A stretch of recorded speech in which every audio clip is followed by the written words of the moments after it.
Hello అండి, అందరికీ నమస్తే. నేను మీ Mahalakshmi. Welcome back to our channel that is Mahalakshmi.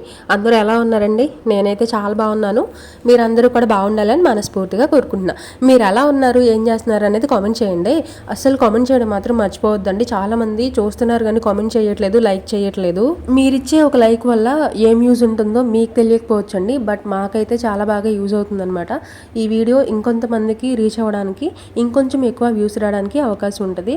So like చేయడం మాత్రం అస్సలు మర్చిపోకండి అబ్బా. తర్వాత ఈ రోజు వీడియో వచ్చేసి ఒక మార్నింగ్ లాగ్ అనమాట. మార్నింగ్ నుంచి ఆఫ్టర్నూన్ వరకు కూడా ఉంటుందండి. పిల్లలు అయితే ఇంకా నిద్ర లేవలేదు. ఈరోజు టిఫిన్ కోసం నేను పెసరట్టు వేద్దాము అని చెప్పేసి నైటే నానబోసి పెట్టానమాట. వాటిని అయితే నీట్గా వాష్ చేసి పిండి అయితే వేసుకోవాలండి. అయితే నాకు ఈ పెసరట్టు చూసినప్పుడల్లా ఏం గుర్తొచ్చిందంటే, మన ఛానల్లో ఫస్ట్ వైరల్ అయిన వీడియో ఒకటి ఇలా డైలీ రొటీన్ వ్లాగే అనమాట. ఇప్పుడు అనుకుంటున్నారు చాలామంది, ఛానల్లో నాకు ఎక్కువ వ్యూస్ వచ్చిన వీడియోస్ పేనుగొరుకు ఆకుంది కదా, కుప్పంటాకు, అది. ఆ తర్వాత ఒక 2-3 వీడియోస్ వైరల్ అయినాయి అని చెప్పేసి దాంతో నాకు సబ్స్క్రైబర్స్ వచ్చారని, దాంతోనే నాకు పేమెంట్ అవి స్టార్ట్ అయింది అని చెప్పేసి అనుకుంటారు. కానీ కాదండి. ఫస్ట్ నాకు నా ఛానల్లో డైలీ రొటీన్ వ్లాగే అనమాట, లెంతీ వీడియోనే వైరల్ అయింది. అయితే ఆ టైంకి నాకున్న ప్రాబ్లమ్స్ వల్ల నేను కంటిన్యూ చేయలేకపోయాను. నేను మానిటైజేషన్ చేసుకోగలిగాను అంటే ఆ డైలీ రొటీన్ వ్లాగ్తోనే అనమాట. ఇప్పుడు పెసరట్టు చూస్తే నాకు అది ఎందుకు గుర్తొచ్చింది అంటే, ఆ రోజు కూడా వ్లాగ్లో నేను పెసరట్టు గురించే మాట్లాడాను. ఆ రోజు టిఫిన్ కూడా పెసరట్టే అనమాట. ఇంకా చూస్తే నాకు గుర్తొచ్చింది, అది మంచిగా వ్యూస్ వచ్చినాయి కదా. అంటే ఎంత వచ్చిందంటే దగ్గర ఒక 52,000 53,000 ఉంది. నాకు కరెక్ట్గా గుర్తులేదు, 52,000 అనుకుంటాను. మంచి వ్యూస్ వచ్చిందనమాట. అది నాకు తెలియదు అంత వైరల్ అయ్యిద్దని. ఆ వీడియో బాగా వైరల్ చేశారు. ఆ తర్వాత సేమ్ సంక్రాంతి టైంలో కూడా కొన్ని వీడియోస్ బాగా వైరల్ అయినాయి అనమాట. సేమ్ ఇదే సీజన్లో లాస్ట్ వింటర్లో నేను ఆ వీడియో చేశాను. దానిలో కూడా నేను అదే మాట్లాడాను. ఏమనంటే, చలికాలం కదండి, అందుకనే నేను బయట పనులు ఏమీ చేసుకోవట్లేదు. ఇంకొక విషయం అబ్బా, నాకు కొంచెం జలుబు చేసింది, మాట్లాడుతుంటే సరిగా రావట్లేదు. నత్త అనుకోకుండా అబ్బా, మాట్లాడుతుంటే ఏంటంటే జలుబు చేయడం వల్ల నాకు కొంచెం డిస్టర్బెన్స్ వస్తుంది వాయిస్లో. అందుకని కొంచెం అడ్జస్ట్ అవ్వండి ఈ ఒక్క రోజుకి.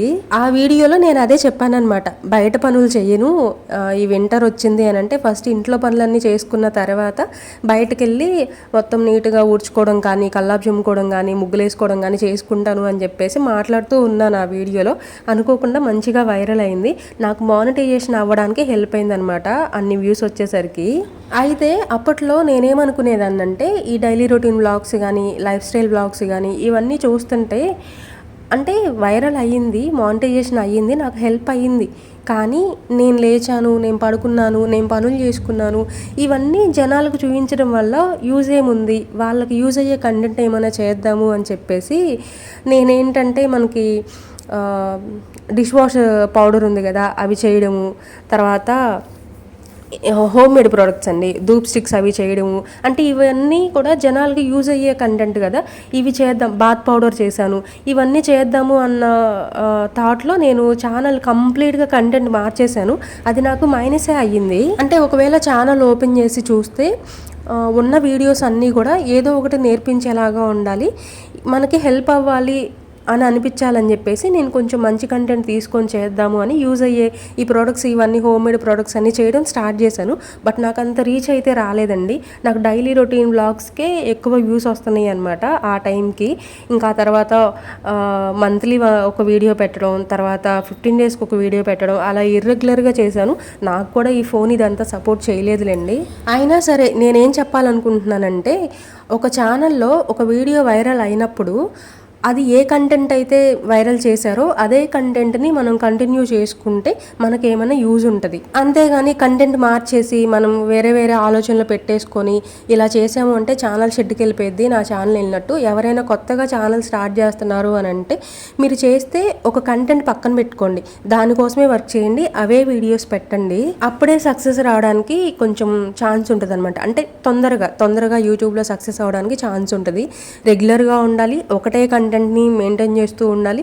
ఇవి రెండు ఫాలో అయితే మనకి కొంచెం ఈజీగా ఉంటుంది అనమాట, ఫాస్ట్గా సక్సెస్ అవ్వడానికి. నేనైతే ఇవి రెండు ఫాలో అవ్వలేదండి, అందుకనే నాకు ఎంత లేట్ అవుతుందేమో అని చెప్పేసి నేను ఆలోచించుకుంటా ఉంటానన్నమాట. ఇంకొకటి, మధ్యలో కొన్ని డేస్ షార్ట్ వీడియోస్ కూడా చేశాను. అంటే ఫన్నీ వీడియోస్ ఉంటాయి కదా, షార్ట్ వీడియోస్కి ఎక్కువ రీచ్ వస్తుంది కదా అని చెప్పేసి ట్రెండింగ్ షార్ట్స్ ఉంటాయి కదా, అవి తీసుకొని అవి చేశాను. ఛానల్ మొత్తాన్ని కూడా పెంట చేసేసాను అనమాట. ఉన్నమాట మాట్లాడాలి అంటే షెడ్కి వెళ్ళిపోయింది. ఇంకా అందుకని ఒకటే కంటెంట్, ఏదైతే మనకి వ్యూస్ వచ్చాయో, ఏదైతే మనకి వైరల్ చేశారో అదే కంటెంట్ని కంటిన్యూ చేద్దాము అని చెప్పేసి ఇప్పుడైతే నేను డైలీ రొటీన్ వ్లాగ్స్, న్యాచురల్ వ్లాగ్సే తీస్తున్నాను అనమాట. నేను వీడియో స్టార్ట్ చేసేటప్పుడు ఒక పాయింట్ అనుకుంటా, ఒక 2-3 పాయింట్స్ ఈ వీడియోలో మాట్లాడాలి అని అనుకుంటా. కానీ ఎక్కడి నుంచి స్టార్ట్ చేస్తానో, ఏం మాట్లాడతానో నాకే అర్థం కాదు. అసలు ఈరోజు దీని గురించి నేను ఇంత మాట్లాడదామని అనుకోలేదు. కంటెంట్ గురించి కానీ, ఈ short videos, lengthy videos, daily routine vlogs ఇవన్నీ నేను మాట్లాడాలని అనుకోలే. జస్ట్ నేను రిమైండ్ చేసుకుందాము, నా ఛానల్లో ఇలా వైరల్ అయ్యింది, ఒక్కసారి మీకు గుర్తు చేద్దాము, నేను గుర్తు చేసుకుంటూ అని చెప్పేసి స్టార్ట్ చేశాను. ఇంకంతే, ఎక్కడి నుంచో ఎక్కడికో పోయింది. మార్నింగ్ పిల్లలకైతే పిండి రెడీ చేసేసి దోశలు అయితే వేసి ఇచ్చేసాను. ఈరోజు ఫ్రైడే అండి, పిల్లలిద్దరూ సివిల్ డ్రెస్లోనే ఉన్నారు. వాళ్ళిద్దరికీ మార్నింగ్ టిఫిన్ పెట్టేసి వాళ్ళని రెడీ చేసి స్కూల్కి అయితే పంపించేశాను. మనకి వర్షం పడేలాగా ఉంటుంది కానీ వర్షం అయితే పడట్లేదండి డే టైంలో, కానీ నైట్ టైం పడుతుంది. లేదంటే పొద్దున్నే 3:30కి 4కి అట్లా వర్షం పడుతుంది అనమాట. అది కూడా ఎలా తెలుస్తుంది అంటే బండలు కొంచెం తడిచి ఉంటున్నాయి, వెళ్ళి చూసేసరికి ఇంకా చూసి అనుకోవాలన్నమాట, ఓహో వర్షం పడిందా అని చెప్పేసి. వెదర్ కూడా కొంచెం కూల్గా బాగుందిలేండి. ఇప్పుడు చలికి తర్వాత వర్షం పడే ముందు, అంటే వర్షం పడిన తర్వాత వచ్చే ఆ గాలికి కూడా కొంచెం డిఫరెన్స్ ఉంటుంది. వర్షం పడింది అనేది అర్థమైపోతుంది అనమాట. అంతే, నైట్ టైం కానీ ఎర్లీ మార్నింగ్ కానీ పడుతుంది. డే అంతా కూడా మంకుగా ఉంటుంది, ఎండ రావట్లేదు, అలా అని వర్షాలు కూడా పడట్లేదు అనమాట. కానీ వైజాగ్ సైడు, తర్వాత గుంటూరు సైడు కొంచెం వర్షాలు, గుంటూరు కూడా తక్కువే, వైజాగ్లో బాగా పడుతున్నాయి అనమాట. అంటే నాకు ఫ్రెండ్స్ ఉన్నారు కదా, వాళ్ళు చెప్తూ ఉన్నారు అస్సలు ఆగట్లేదంట, దగ్గర ఒక 3-4 డేస్ నుంచి కూడా బాగా వర్షాలు పడుతున్నాయంట. మాకైతే అంత లేవులేండి, నైట్ టైం కొంచెం 1-2 రోజులు నైట్ టైం పడింది అంతే, ఇంకా తర్వాత ఏం పడట్లేదు. తర్వాత ఈరోజు లంచ్లోకి వచ్చేసరికి నేను క్యాబేజీ ఫ్రై చాందంపుల పులుసు చేద్దాము అని చెప్పేసి స్టార్ట్ చేసేసానండి. క్యాబేజ్ మొత్తాన్ని కూడా నేను ఎప్పుడు కన్ఫ్యూజ్ అవుతూ ఉంటా, క్యాలీఫ్లవర్ని క్యాబేజ్ని రెండింటిని గురించి మాట్లాడాలి అంటే క్యాబేజీయా క్యాలీఫ్లవరా, నేను 1-2 సార్లు ఫ్లవర్ లాగా ఉంది కదా గుర్తు తెచ్చుకొని చెప్పాలన్నమాట. ఈరోజు క్యాబేజీ ఫ్రై అండి. 1-2 సార్లు ఆలోచించుకొని అవును క్యాబేజీయే చేస్తున్నాను అని చెప్పేసి క్యాబేజీ కట్ చేసి ఉడకబెట్టేస్తున్నాను. అలానే చాందంపులు కూడా నీట్గా వాష్ చేసేసి 2 పొయ్యిల మీద వేసేసి అవి అయితే ఉడికించుకుంటున్నాను అనమాట. ఈ లోపల బియ్యం కూడా కడిగేసి పక్కన పెట్టేశాను. నేను నిన్న కమ్యూనిటీలో ఒక పోస్ట్ పెట్టానండి, మీతో సరదాగా మాట్లాడాలి అని అనుకుంటున్నాను, ఏమైనా క్వశ్చన్ అండ్ ఆన్సర్స్ వీడియో చేద్దాము, మీరు నన్ను ఏమన్నా క్వశ్చన్స్ అడగాలి అనుకుంటే ఆ కమ్యూనిటీలో నేను పోస్ట్ పెట్టాను కదా, కామెంట్ చేయండి అని చెప్పేసి అడిగారండి. కొంతమంది క్వశ్చన్స్ అడిగారు. త్వరలో మనం ఆ క్వశ్చన్ అండ్ ఆన్సర్స్ వీడియో కూడా చేద్దాము, చేసి చాలా రోజులు అయిపోతుంది. ఇంకొక విషయం ఏంటంటే, కమ్యూనిటీ పోస్ట్లో నేను ఆ పోస్ట్ పెట్టినప్పుడు క్వశ్చన్ అండ్ ఆన్సర్స్ ఇలా చేద్దాం అనుకుంటున్నాను, కామెంట్ చేయండి అన్నప్పుడు ఒకళ్ళిద్దరూ అడిగిన క్వశ్చన్సే మళ్ళీ అడిగారు. వాటికి ఆన్సర్ నేను చెప్పేశాను కాబట్టి ఇంకా ఎవరైనా నన్ను క్వశ్చన్స్ అడగాలి అని అనుకుంటే, అంటే ఛానల్ గురించి అయినా, పర్సనల్ లైఫ్ అంటే నాకు ఒక లిమిట్ ఉందండి, ఆ లిమిట్ వరకు మాత్రమే నేను మీకు చెప్పగలను. పర్సనల్ లైఫ్ కానీ తర్వాత ఛానల్ గురించి కానీ ఏమైనా మీరు అడగాలి అనుకుంటే అడగండి అబ్బా, సరదాగా మాట్లాడుకుందాం. ఎందుకనంటే మామూలుగా మీతో ఎప్పుడు కనెక్ట్ అవుతూ ఉండాలి, కమ్యూనికేట్ అవుతూ ఉండాలి అంటే జనరల్గా చాలామంది లైవ్ చేస్తూ ఉంటారు. బట్ నాకు భయం అండి లైవ్ చేయాలి అని అంటే. అందుకని చెప్పేసి ఇలా క్వశ్చన్ అండ్ ఆన్సర్స్ మీరు ముందే అడిగారనుకోండి, నేను ప్రిపేర్ అవుతాను కదా, అందుకని చెప్పేసి అంటే ఇంకా ప్రిపేర్ అయ్యి చెప్పేంత సీన్ ఏం కాదు, అన్నీ నా గురించి అడుగుతారు కాబట్టి అంత ఇబ్బంది పడాల్సిన అవసరం లేదు. బట్ నాకు లైవ్ అంటే భయం అనమాట. అందుకని ఇలా ఒక వీడియో లాగా చేద్దాము అని చెప్పేసి, అంటే మీతో నేను ఇంకొంచెం అంటే కామెంట్స్కి రిప్లై ఇస్తూ నేను మీతో మాట్లాడుతున్నట్టే ఫీల్ అవుతా అనమాట, మీకు దగ్గరగా ఉన్నట్టే ఫీల్ అవుతా. అందుకని క్వశ్చన్ అండ్ ఆన్సర్స్ వీడియో ఒకటి ప్లాన్ చేశాను. ఇంకా ఎవరైనా ఏమైనా క్వశ్చన్స్ అడగాలి అనుకుంటే ఈ వీడియో కింద అయినా పర్లేదు, లేదంటే ఓల్డ్ వీడియోస్ కింద నన్ను కొంతమంది అడుగుతున్నారు క్వశ్చన్స్, అన్ని క్వశ్చన్స్ కూడా ఒకసారి చూసుకొని ఏమడిగారు అదంతా కూడా చూసుకొని ఒక వీడియో చేస్తానండి. రిపీట్ అయిన క్వశ్చన్స్కి మాత్రం ఆన్సర్ చెయ్యను. ఒకవేళ అంటే ఇప్పుడు కొత్త వాళ్ళు వస్తున్నారు కాబట్టి మేబీ వాళ్ళకి తెలియకపోవచ్చు, అందుకని చెప్పేసి అడుగుంటారు. ఇంకొక విషయం ఏంటంటే నేను ఒక 15 to 20 మినిట్స్ వీడియో పెడితే ఆ 20 మినిట్స్ వీడియోలో వాళ్ళు అడిగిన క్వశ్చన్కి ఆన్సర్ చెప్పినా కూడా వీడియో అంతా చూడరు కదా, మధ్య మధ్యలో స్కిప్ చేస్తూ ఉంటారు. కాబట్టి మేబీ వాళ్ళకి తెలియకపోవచ్చు నేను ఏం చెప్పాను అనేది. బ్రీఫ్గా చెప్పేస్తానమాట. అంటే సింపుల్గా ఏదైనా క్వశ్చన్ ఉంటే ఇదండి అని చెప్పేస్తాను, చెప్పకుండా ఉండను. వాళ్ళు అడిగారు కాబట్టి నేను ఆన్సర్ అంటే నేనే చెప్పాను కదా ఏమైనా క్వశ్చన్ అడగండి అని చెప్పేసి. అలాంటప్పుడు క్వశ్చన్ స్కిప్ చేస్తే బాగుండదేమో. కొత్త వాళ్ళ కోసం మళ్ళీ చెప్తానమాట. ఇంకా మీరు కూడా ఏమైనా అడగాలంటే అడగండి అబ్బా. ఎక్కువ నన్ను దేని గురించి అడుగుతున్నారంటే, ఇప్పుడు జనరల్గా కొత్త వాళ్ళు ఎవరైనా ఛానల్లోకి వచ్చారు అంటే ఫస్ట్ అసలు ఎంతమంది సబ్స్క్రైబర్స్ ఉన్నారు, ఎన్ని వ్యూస్ వస్తున్నాయి అని చెప్పేసి ఛానల్లోకి వెళ్ళి పాపులర్ అయిన వీడియో ఏది ఉందో ఆ వీడియోని సెలెక్ట్ చేసి చూస్తారనమాట. చూసి దానికి సంబంధించి అంటే అది అప్పటికప్పుడు కన్క్లూజన్ ఉన్న వీడియో అయితే ఏమీ మాట్లాడరు. బట్ నెక్స్ట్ వీడియోలో దాని కంటిన్యూషన్ ఉంది అనుకున్నప్పుడు ఆ రోజు మీరు వీడియో చేశారు కదా దానికి ఆన్సర్ చెప్పలేదు అని చెప్పేసి అడుగుతూ ఉంటారనమాట. అలా చూసుకున్నప్పుడు నన్ను రెగ్యులర్గా అడుగుతున్న క్వశ్చన్ ఏంటి అంటే పేనుగొరుకు ఆకు గురించి అండి, కొప్పంటాకు గురించి అడుగుతున్నారు. మీకు హెయిర్ స్టార్ట్ అయిందా, అప్పుడు వీడియో తీశారు కానీ మళ్ళీ మాకు చెప్పలేదు అని చెప్పేసి అంటున్నారు. నిజం చెప్పాలి అంటే నేను చెప్పేశాను వీడియోలో ఏం యూస్ చేస్తారు, ఎలా యూస్ చేస్తారు అనేది చెప్పాను. ఇంకొకటి రీగ్రోత్ స్టార్ట్ అయిందా అంటే చాలామందికి కామెంట్లో రిప్లై ఇచ్చేస్తున్నాను. అవునండి స్టార్ట్ అయింది, కాకపోతే గ్రోత్ కొంచెం స్లోగా ఉంది, నేను మీకు అప్డేట్ చేస్తాను త్వరలో అని చెప్పేసి చెప్తున్నాను. కానీ ఇంకా నేను వీడియో అయితే ఏమీ షూట్ చేయలేదన్నమాట. అందుకని చెప్పేసి వాళ్ళకు కూడా నేను ఆన్సర్ చేస్తానండి. కొప్పంటాకు గురించి ఎవరైతే అడుగుతున్నారో వాళ్ళందరికీ కూడా క్లారిటీ ఇస్తాను.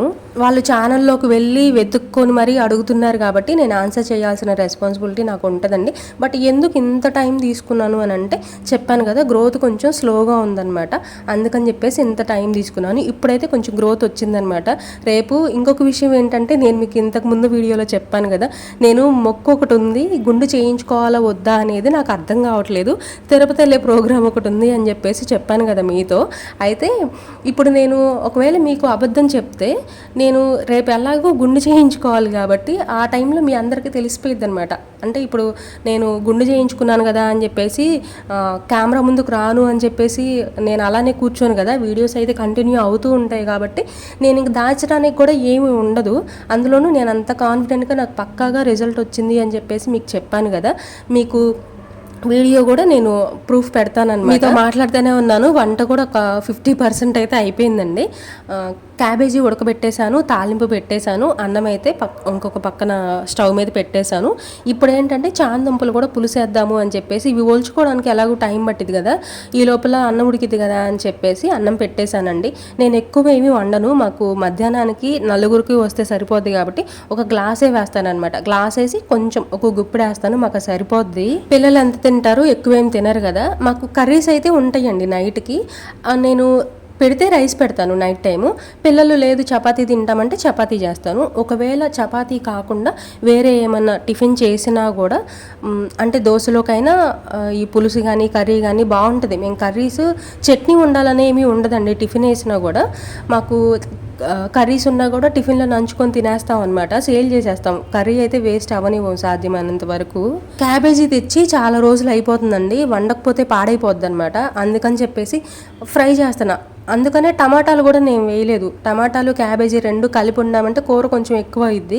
అందులోనూ పులుసు చేస్తున్నాను కదా, ఫ్రై ఉంటే బాగుంటుంది కదా అని చెప్పేసి ఫ్రై చేశాను. అది కూడా ఎక్కువేం అవ్వలేదండి, కొంచెమే అయ్యింది. కొంచెం అయ్యిద్దని నేను వండేసాను అనమాట. అంటే మరీ కర్రీస్ ఒక 2 కూరలు వండేసుకొని అవి సేల్ అవుతాయా లేదా అని ఆలోచించుకునే దానికంటే కొంచెం చూసి వండుకుంటే బాగుంటుంది కదా, వేస్ట్ అవ్వకుండా ఉంటుంది కదా అని ఆలోచించుకుంటా. అది చూసారు కదా, ఫ్రై ఎక్కువేమీ అవ్వలేదు, కొంచెమే అయ్యింది. సాయంత్రానికి మాకు చాందంపల పులుసు ఒక్కటే ఉంది, ఫ్రై అయిపోయిందండి. అంటే తలకు కొంచెం వేసుకుంటే అది కొంచెమే కాబట్టి ఉంది, అయిపోయింది అనమాట. తర్వాత చాందంపల పులుసు వేయడానికి చింతపండు కూడా నేను ముందే నానబెట్టి పెట్టుకున్నా. వంట చేసేటప్పుడు ఎప్పుడైనా కూడా నేను కన్ఫ్యూజ్ అవ్వను. ఆ తర్వాత అంటే కన్ఫ్యూజ్ అవ్వను అంటే ఏమేం కావాలి అనేది నేను అన్నీ ఒక దగ్గర పెట్టేసుకుంటా, ఒక పక్కన పెట్టేసుకుంటా. ఏం కర్రీ చేస్తున్నాను, ఏమేం కావాలి అనేవి ఒక పక్కన పెట్టేసుకుంటే మనకి ఈజీగా ఉండిద్ది అనమాట. నేను ఇంతకు ముందు కూడా చాలాసార్లు చెప్పాను, కన్ఫ్యూజ్ అవ్వకూడదు, ఎక్కువ టైం పట్టకూడదు, తొందరగా అయిపోవాలి అని అంటే మనం అన్నీ రెడీగా చేసుకొని పెట్టుకోవాలి. అంతకుముందు ఏం చేసేదాన్ని అంటే నేను వంట పొద్దున్నే చేసేటప్పుడు నైట్ ఏం కూరగాయలు కావాలి, ఏంటి అనేది ముందే చూసేసుకొని పక్కన పెట్టేసుకొని రెడీగా ఉంచుకునేదాన్ని. కానీ ఇప్పుడు ఏంటంటే మధ్యాహ్నం చేస్తున్నాను కాబట్టి నేను నైట్ టైమే ఏం ఆలోచించుకోవట్లేదు అనమాట. టిఫిన్ ఒక్కటి చూసుకుంటే సరిపోద్ది. నైట్ పొద్దున్న ఏం టిఫిన్ చేయాలి, పిండి ఉందా లేదా, లేదంటే ఏమైనా ప్రిపేర్ చేసుకోవాలా అనేది ముందు రోజు చూసుకుంటే సరిపోద్ది టిఫిన్ వరకు. కానీ లంచ్ ఏంటంటే నేను నాకు టైం ఉంటుంది కాబట్టి పొద్దున్నుంచి మధ్యాహ్నం వరకు పొద్దున్నే చూసుకుంటే సరిపోద్ది. వంట కూడా అయిపోయిందండి, మా పిల్లలు కూడా వచ్చేసారు. మా పిల్లలు రావడంతోనే వాడు కొట్టాడని, అది గిచ్చిందని ఏదో ఒకటి వంకలు చెప్పుకుంటూ వస్తారండి. చూడండి, అది చూడండి ఏడుస్తుంది అంతే. అది సరిగా నన్ను పట్టుకోవట్లేదు, వచ్చేస్తుంది, లాగేస్తుంది, గిచ్చేస్తుంది అని చెప్పేసి వాడు నన్ను అన్నయ్య కొట్టాడు అని చెప్పేసి ఈమె రావడంతోనే కంప్లైంట్స్ అండి. అసలు తలనొప్పి వచ్చింది అనమాట వీళ్ళిద్దరితో. మళ్ళీ వీళ్ళు బాగానే ఉంటారు, మనం ఏమన్నా అందుకని నేను ఎక్కువ ఇన్వాల్వ్ అవ్వను. కొంచెం ఏదో భయం పెట్టినట్టు ఎందుకు కొట్టుకుంటారు అని చెప్పేసి అంటాను, కానీ కొంచెం గట్టిగా ఇంకంతే, నువ్వు కొట్టొద్దు, నువ్వు ఇక్కడుండు, నువ్వు అక్కడుండు అని చెప్పేసి నేను అన్నమాట. సిబ్లింగ్స్ అండి అలానే ఉంటారు, కొట్టుకుంటూ ఉంటారు, ఆడుకుంటూ ఉంటారు, ఆట పట్టించుకుంటూ ఉంటారు. నేను చూసి చూడనట్టు వదిలేస్తానమాట. మరీ ఎక్కువ అవుతుంది గొడవ, వినట్లేదు, ఏడ్చేదాకా వెళ్ళిపోతుంది గట్టిగా అని అంటే మాత్రం ఇంక అప్పుడు ఊరుకొని, కానీ చిన్న వాటికైతే అంత తొందరగా పట్టించుకోను. తర్వాత ఫస్ట్ అయితే కొంచెం ఫ్రై చేసి పెట్టేస్తున్నా అండి. కొంచెం ఒక ముద్ద ఫ్రైతో తిన్నారనుకోండి, తర్వాత పులుసు వేసుకుంటారులే అని చెప్పేసి ఫ్రైతో కలిపి పెడుతున్నాను. చైత్ర అలిగింది కదా, ఇప్పుడు ఇంకా నాటకాలు అనమాట. నోట్లో పెడితే తినిద్ది. చైత్రకు అసలు నోట్లో పెడితే ఇష్టం ఉండదండి.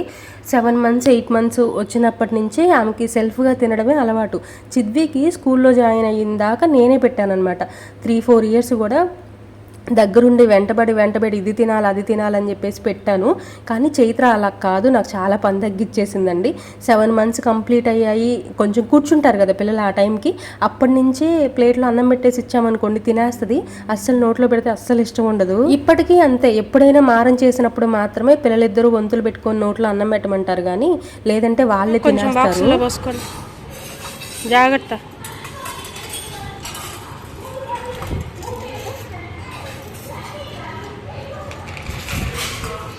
అది కాదు చైత్ర మూత, అది కాదు అమ్మాయి, అది కాదు, అది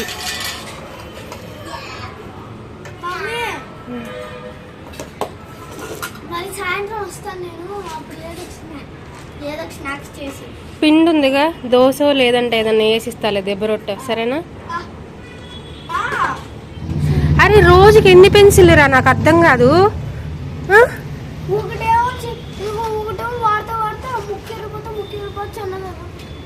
ఎందుకు ఇరిగిద్ది ముక్కు పద్దాక? రోజుకో పెన్సిల్ రాస్తున్నావంటరా, తెచ్చుకోపో. కొత్త బాక్స్ అంతే, కొత్త బాక్సులు పాత బాక్సులు.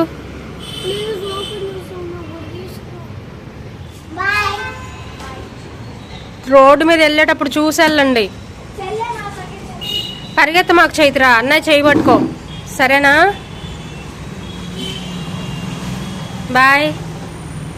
పిల్లలిద్దరూ అయితే తినేసి ఇంకా స్కూల్కి అయితే బయలుదేరారండి. వెళ్ళేటప్పుడు స్నాక్స్ కూడా తీసుకొని వెళ్ళారు. మళ్ళీ 4:30కి మళ్ళీ వస్తారంట స్నాక్స్ కోసం. అప్పుడు మళ్ళీ ఏదో ఒకటి రెడీ చేసి పెట్టాలన్నమాట వాళ్ళు వచ్చేసరికి. ఇప్పుడు చైత్ర తిన్న ప్లేట్ ఉంది కదా, ఆ ప్లేట్లోనే నేను కూడా అన్నం పెట్టేసుకున్నా. అన్నంతో పాటు నేను చెప్పాను కదా పప్పుచారులో పెరిగేసుకుని తింటే బాగుంటుంది అని వనభోజనాల వీడియోలో చెప్పాను. చాలామంది చూసుండర్లేండి. నాకు ఈ కాంబినేషన్స్ అంటే ఇష్టం. కోడిగుడ్డు పులుసులో కానీ, చాందంపుల పులుసులో కానీ, పప్పుచారులో కానీ పెరిగేసుకుని తింటే చాలా బాగుంటుందండి. ఇప్పుడు నేను అలానే తింటున్నాను అనమాట. చైత్ర తిన్న ప్లేట్ ఉంది కదా, ఇంకొక ఎక్స్ట్రా ప్లేట్ ఎందుకు, నేను ఎలాగూ పెట్టాను కదా అందుకని చెప్పేసి ఇంకా అదే ప్లేట్లో నేను కూడా వేసేసుకుని అన్నం అయితే తినేస్తున్నాను. టైం వచ్చేసి 1:25 అలా అయ్యిందండి.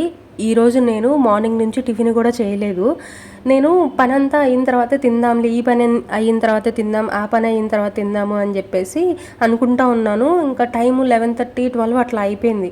ఇంకా లంచ్ ప్రిపేర్ చేయాలి కదా అని చెప్పేసి ఇంకా టిఫిన్ చేయకుండా డైరెక్ట్ లంచ్ చేసేస్తున్నాను అనమాట. అంటే మామూలుగా నేను ఆకలికి అస్సలు ఉండలేను, ఈరోజు ఉండాల్సి వచ్చింది. ఇదేనండి ఇవాళ వీడియో. ఈ వీడియో మీకు నచ్చిందేనా అనుకున్నా. నచ్చితే చిన్న లైక్ ఇవ్వండి, మీ ఫ్రెండ్స్ అండ్ ఫ్యామిలీ మెంబర్స్కి షేర్ చేయండి. మళ్ళీ కలుస్తా.